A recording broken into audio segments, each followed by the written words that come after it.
এখন আমি ভুঁড়ি কাটতেছি। এটা সকালবেলা, মানে যখন ভুঁড়িটা উপরে নিয়ে আসি তখন ময়লাটা পরিষ্কার টরিষ্কার করে তারপর এটা আবার গরম পানি দিয়ে সিদ্ধ করা হয়। সিদ্ধ করলে এরকম শক্ত শক্ত হবে, তাহলে কুটতেও সুবিধা হবে। ভুড়ি নেওয়া যে কি কষ্ট!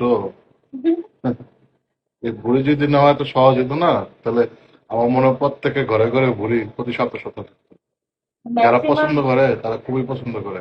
হ্যাঁ, সেটা ঠিক আছে। অন্য করে থাকুক না থাকুক, আমাদের ঘরে কিন্তু রেগুলার থাকতো। হ্যাঁ, আমরা তিনজনই খুব পছন্দ করি। সেটা ঠিক আছে, কিন্তু আমি কি করি না।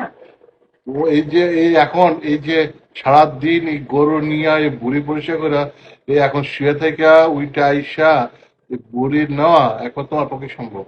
আমার পক্ষে সম্ভব। আহ, হ্যাঁ, নাইলে এটা কোনোভাবে সম্ভব না। আর তোমার পক্ষে সম্ভব দেখে আমাদের মানে ভাগ্যে আছে খাওয়া। তাই না?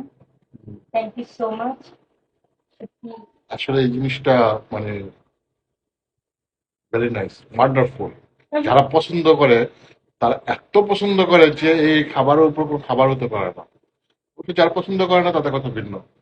হ্যাঁ, কিন্তু আমার কাছে মনে হয় এই ভুড়িটা ম্যাক্সিমাম লোকই পছন্দ করে, কিন্তু অনেকে হয়তো বা আহ, কারণ এটা নিতে তো অনেক ঝামেলা, অনেক কষ্টের ব্যাপার। জি, ওই জামাই নিয়ে আসবো আর বউরা জাটা পিটা করবো। হ্যাঁ। তো এই জাটা পিটার ভয়ে অনেকে এই বুড়ি খাওয়ার নাম নেয় না।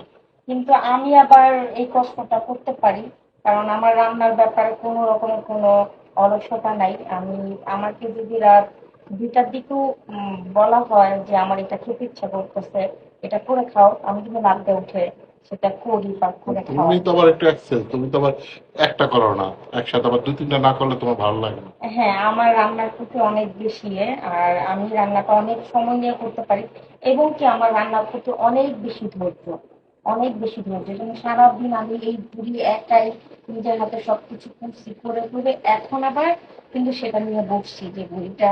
না, এটা দেখো একটা জিনিস, শুধু ঘুরি করাটা এক ধরনের আর আজকে কুরবানির কারণে এই মাংস নিয়ে এই বিকাল সকাল থেকে তো শুরু হয়ে গেছে তোমার, হ্যাঁ। 11টা থেকে তো এই যে শুরু করছো, তারপরে আবার এই বড়ি নেওয়া, অবিশ্বাস্য। হ্যাঁ, অবিশ্বাস্য, তারপরও আর তো তোমার থেকে খাওয়া। আমিও হইলো এটা নিয়ে আমি আজকে এত কিছু পাওয়া অসম্ভব। কিন্তু খেতে তো অনেক ভালো লাগে, একটু কষ্ট হোক, তাতে কি হয়েছে। খেতে ভালো লাগে ঠিক আছে, কষ্টটা এত বেশি কষ্ট, মানে আমি এটা আসলে ভাষাটা প্রকাশ করতে পারবো না। যারা বুড়ি নেয় তারা জানে, অনেকে বুড়ি নেওয়ার ভয়ে বুড়ি না